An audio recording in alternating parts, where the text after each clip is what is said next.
علیک یا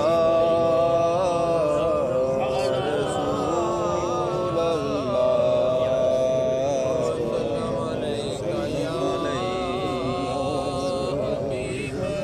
حبیب اللہ۔ یہ رجب المرجب کا مہینہ ہے، تو یہ ان مہینوں میں ہے جن مہینوں کو اللہ نے حرمت والا کہا۔ قرآن نے کہا کہ 4 مہینے ہیں حرمت والے، اللہ نے 12 مہینے بنائے اور 12 میں 4 حرمت والے بنائے۔ 3 متصل ہیں، ذیقعد ہے، محرم ہے، ذی الحج،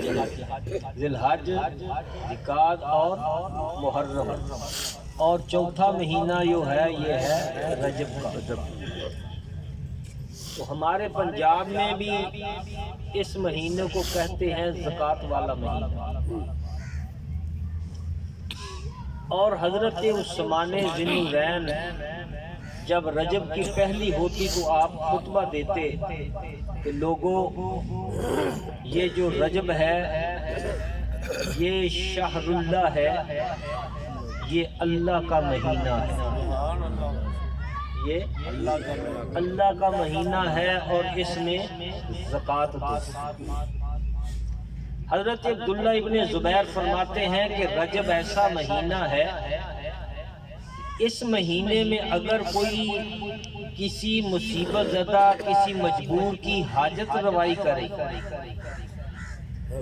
اللہ تعالیٰ جنت میں اس کو اتنا بڑا محل عطا فرمائے گا کہ جہاں تک اس کی نظر جائے گی اتنا بڑا محل ہوگا۔ تو جو رجب ہے، حضرت ذوالنون مصری فرماتے ہیں جو رجب ہے یہ بیج بونے کا مہینہ ہے۔ رجب جو ہے بیج بونے کا مہینہ ہے، اور جو شعبان ہے یہ پانی دینے کا مہینہ ہے، اور جو رمضان ہے یہ فصل کاٹنے کا مہینہ ہے۔ جس کو سمجھ آ گئی ہے سبحان اللہ۔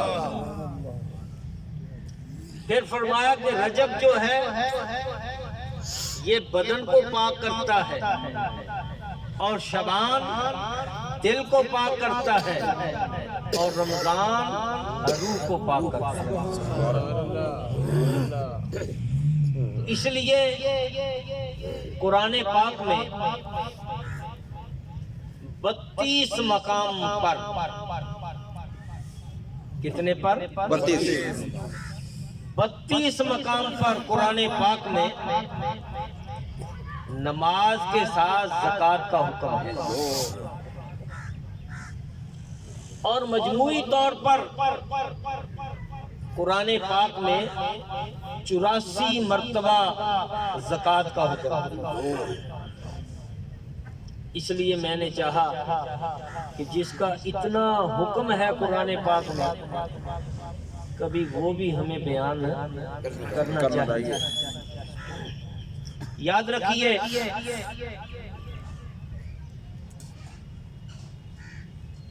کہ اللہ جب مال نہیں دیتا تو بندے کے اندر بہت خواہش ہوتی ہے کہ مجھے اللہ مال دے تو میں اللہ کی راہ میں دوں۔ اللہ کبھی دے کر آزماتا ہے اور کبھی لے کر آزماتا ہے۔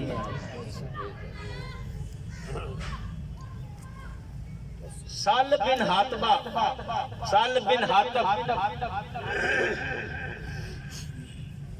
یہ غریب آدمی تھا، سرکار کی بارگاہ میں کہنے لگا دعا کریں کہ اللہ تعالیٰ مجھے سرمایہ دار کر۔ سرکار نے دعا کے لیے ہاتھ اٹھا دی۔ سرکار دعا فرمائے تو کیا منظر ہے۔ تاجدار بریلی اعلیٰ حضرت فرماتے ہیں کہ اجابت نے جھک کر گلے سے لگایا، اجابت نے جھک کر گلے سے لگایا، اجابت نے جھک کر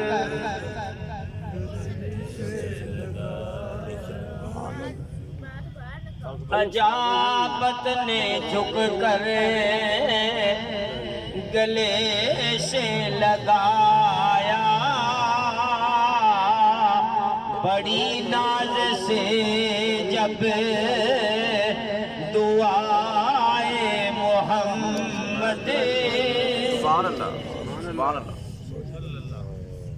سرکار نے جب دعا کی تو اس کے بکریوں کے ریوڑوں سے جنگل بھر گئے۔ نماز میں غیر حاضری ہونے لگی، پھر جمعے میں غیر حاضری ہونے لگی۔ سرکار نے فرمایا کیوں نہیں آتا؟ کہا اس کے جنگل بھر گئے ہیں۔ سرکار پر جب زکوٰۃ کا حکم نازل ہوا، فرمایا کہ جاؤ اس سے زکوٰۃ وصول کرو۔ صحابہ گئے، جا کے کہا کہ اتنی زکوٰۃ دی۔ اس نے کہا اچھا میں سوچوں گا، یہ تو بہت سا مال نکل جائے گا، یہ ٹیکس ہے۔ صحابہ کرام جو عامل تھے جگہ جگہ سے زکوٰۃ لے کر آئے، ابھی سالبہ کا کہا نہیں تھا، سرکار نے پہلے ہی فرما دیا کہ سالبہ نے زکوٰۃ سے انکار کیا۔ کیوں؟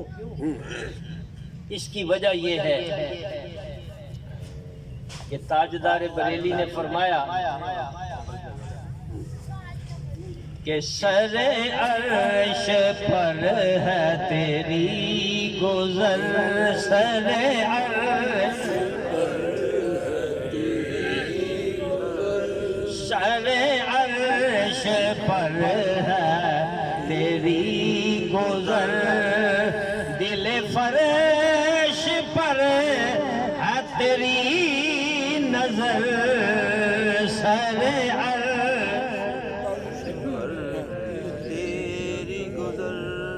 بندے صرف کھانے واسطے آئے وہ نہ بولو، جڑے حضور دی محبت نال آئے وہ تھوڑا جہا بولو۔ تے سر جڑا نا 5-6 کلو دا گجراں والے دے دہانے جڈا ہے نا ہلاؤ، اے جڑی زبان تھوڑی جی اللہ نے دتی حضور دے ذکر واسطے۔ یہ منشا یہی ہے سلسلہ کیلو کال کی، منشا یہی ہے سلسلہ کیلو کال کی کہ ہوتی رہے تعریف تیرے حسن و جمال۔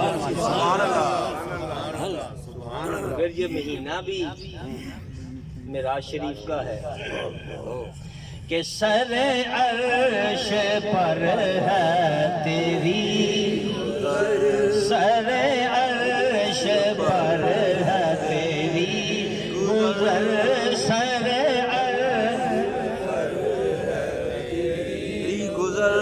دل فرش پر ہے تیری نظر، مالا کو تو ملک میں کوئی شے نہیں وہ جو تجھ بے حیا نہیں، بالا غل اولا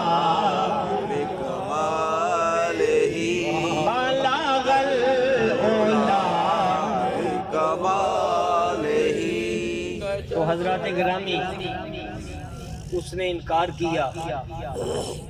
پھر ایک وقت آیا زکوٰۃ لے کے آیا، لیکن اس کی زکوٰۃ رد کر دی گئی۔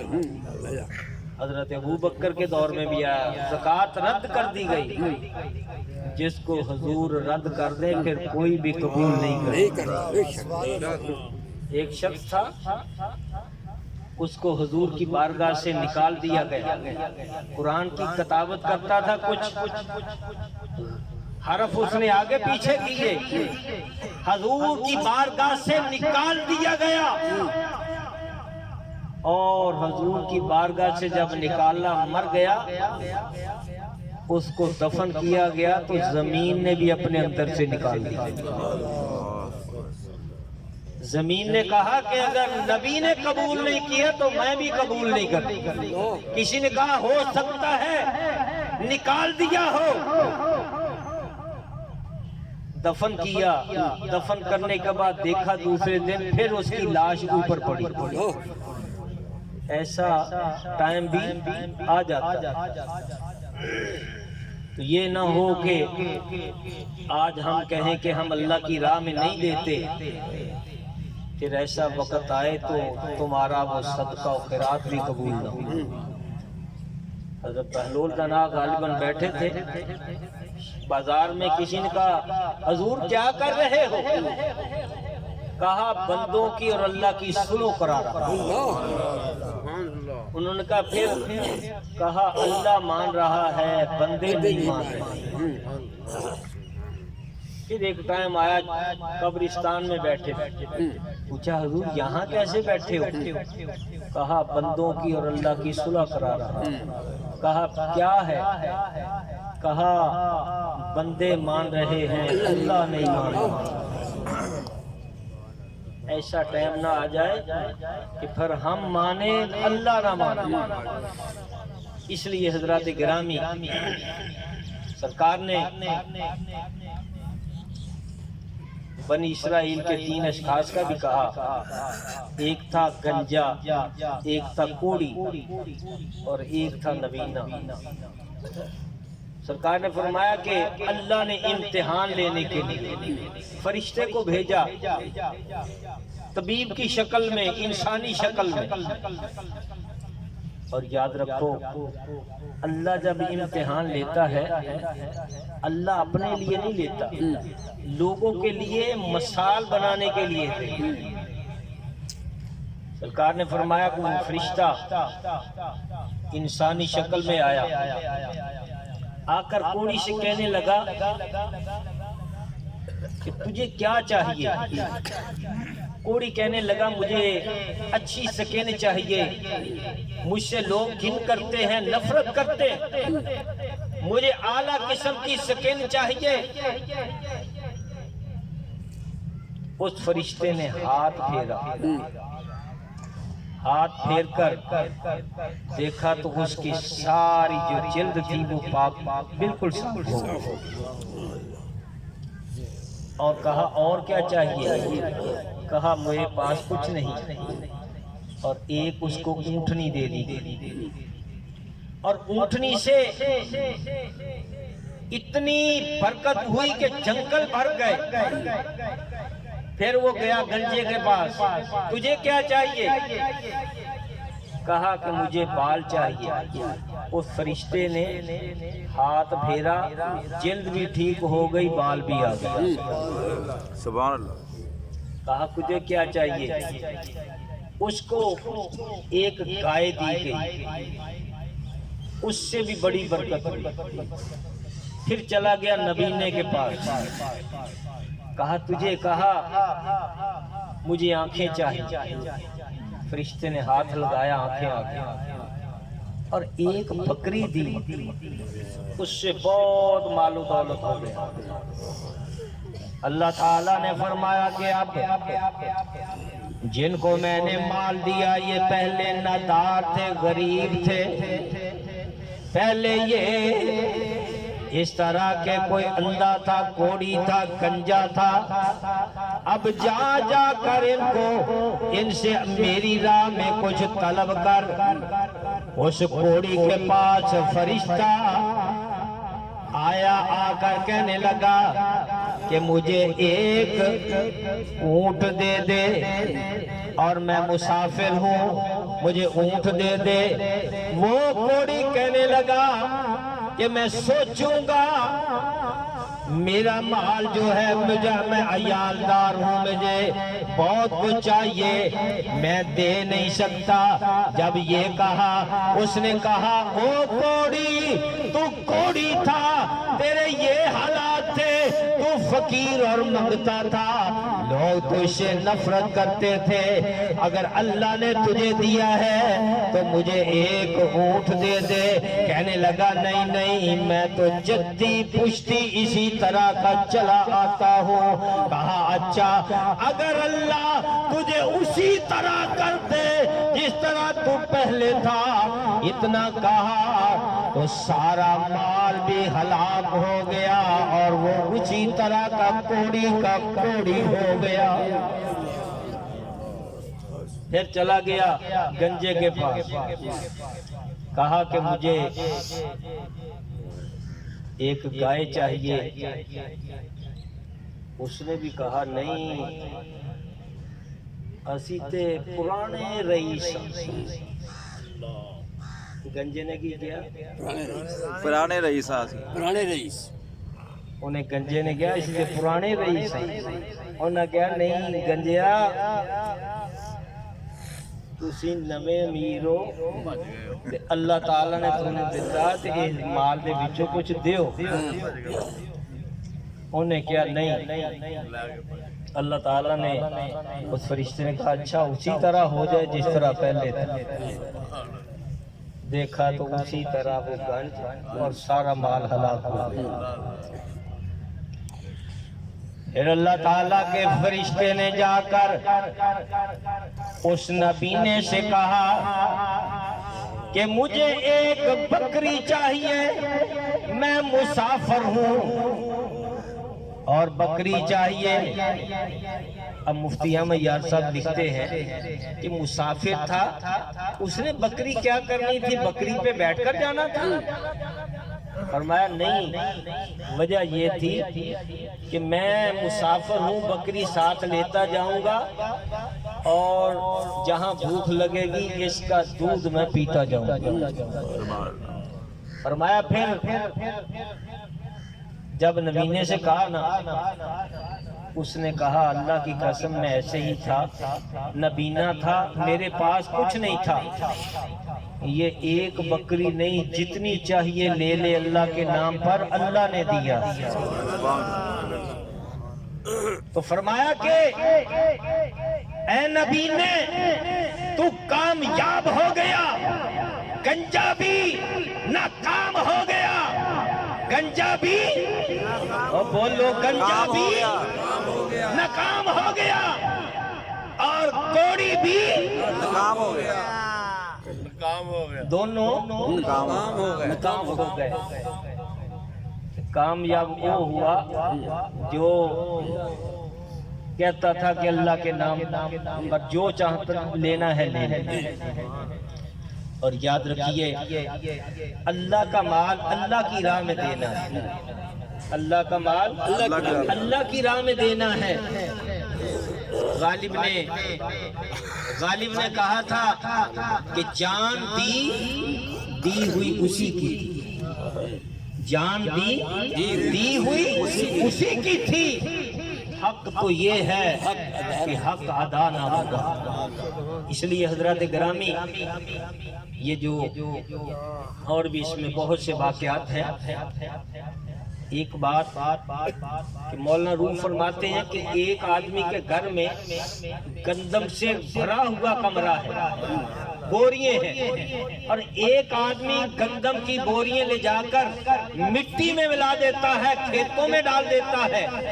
فرماتے ہیں جس کی بوریاں خالی ہو گئی ہے نا بظاہر، اس کی بوریاں بھر گئی، اس کی بوریاں بھر گئی، اور جس کی بوریاں بھری پڑی ہیں اس کی خالی ہو جائیں گی۔ جس نے یہ 100 بوری خاک میں ملا دی ہے، اب اس سے اس کو یہاں سے ہزاروں بوریاں ملیں۔ اس لیے حضرات گرامی فرشتے نے ہاتھ لگایا کو ٹھیک کر دیا، ہاتھ لگایا آنکھیں آ گئی، ہاتھ لگایا گنج ٹھیک ہو گیا۔ اگر فرشتے کے ایسا کرنے سے سارا کچھ ہو سکتا ہے تو جو مدینے والا ہے ان کے ہاتھ لگانے سے آنکھیں نہیں آ سکتی۔ اور پھر یاد رکھیے کہ بظاہر اس کے پاس یہ جانور نہیں تھے، لیکن اللہ نے اس کو عطا کیے تھے. جو کوئی مانگتا تھا وہ عطا کرتا تھا. اگر فرشتہ جس کو جو چاہے اللہ کے اذن سے عطا کرتا ہے تو مجھے کہنے دیجئے کملی والا جو ہے وہ تو اللہ کا محبوب اعظم ہے اور خالی ہاتھ میں ہوتے ہوئے جس کو چاہے عطا فرما سکتا ہے. نعرہ تکبیر، نعرہ رسالت، نعرہ تحقیق، جشن معراج النبی. اللہ نے فرمایا نا کہ دو جہاں کی نعمتیں، مالک کونین ہیں وہ پاس کچھ رکھتے نہیں. وہ پاس کچھ رکھتے نہیں. دو جہاں کی نعمتیں ہیں ان کے خالی ہاتھ میں دو.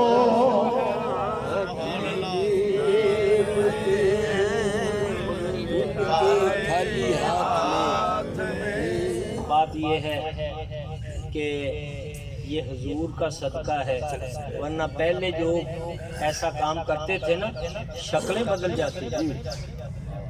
تو یہ سرکار کا کرم ہے کہ ہم زکوٰۃ نہیں دیتے، نماز نہیں پڑھتے، اور بھی جتنی برائیاں ہیں ہم سے ہو سکتی ہیں کرتے ہیں، تو لیکن ہماری شکل نہیں بدلتی.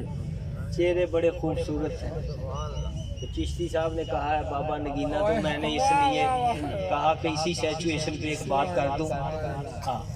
نہ سالن ٹھنڈا ہونا چاہیے تھا کہ نہ تسی ٹھنڈے ہونا چاہیے. بابا نگینہ رحمت اللہ علیہ سیچویشن پہ فرماتے ہیں کہ اے گنبد خضرا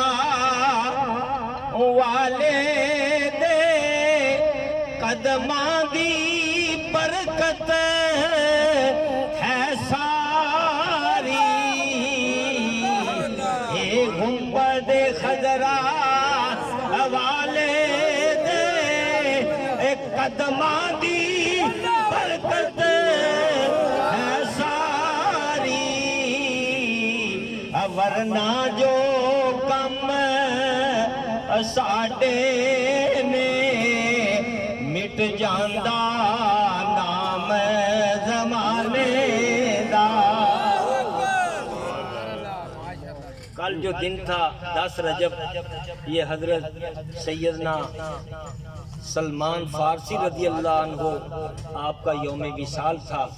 میں نے اس پہ بھی تیاری کی تھی، تو یہ موضوع چونکہ چل پڑا. تو حضرت سلمان فارسی کے بھی بہت سے فضائل ہیں. ان کی عمر جو ہے وہ تقریباً 350 سال تھی. اپنے سارے قبیلے کو چھوڑ کر، بہت رئیس کے بیٹے تھے لیکن کئی جگہ بکتے بکاتے آئے، کئی مذہب اختیار کیے. لیکن پھر ایک نے کہا کہ تجھے میں بتاؤں سچی بات. اس نے کہا کیا؟ کہا جا مدینے چلا جا، آخر الزمان نبی کا ظہور ہونے والا ہے. کہا اس کی علامتیں کیا ہے؟ کہا وہ نبی ہدیہ قبول کرتا ہے، صدقہ نہیں قبول کرتا. اور تیسری علامت یہ ہے کہ اس کے دونوں مونڈوں کے درمیان مہر نبوت ہو. حضرت سلمان فرماتے ہیں میں نے اتنے عرصہ گزار کر میں مدینے میں آیا تو میں کھجور کے درخت پر چڑھا ہوا تھا، غلام تھا. اس مالک کے بھتیجے نے کہا یار مدینے میں ایک اعلان ہوا ہے، ایک شخص کہتا ہے میں اللہ کا نبی ہوں. تو یہ تو بہت عرصے اسی کے انتظار میں. کہتے ہیں میں نے جب سنا میں کانپنے لگا. یہ وقت آ گیا، کہنے لگا میں نے چھلانگ لگائی. میں نے کہا کیا بات ہے؟ مالک کہنے لگا چل چل تجھے کیا؟ میرے تھپڑ مارا. خیر میں نے چھٹی لی اور کھجوریں لے کر سرکار کے پاس گیا. میں نے کہا حضور یہ کھجوریں جو ہیں صدقے کی ہیں۔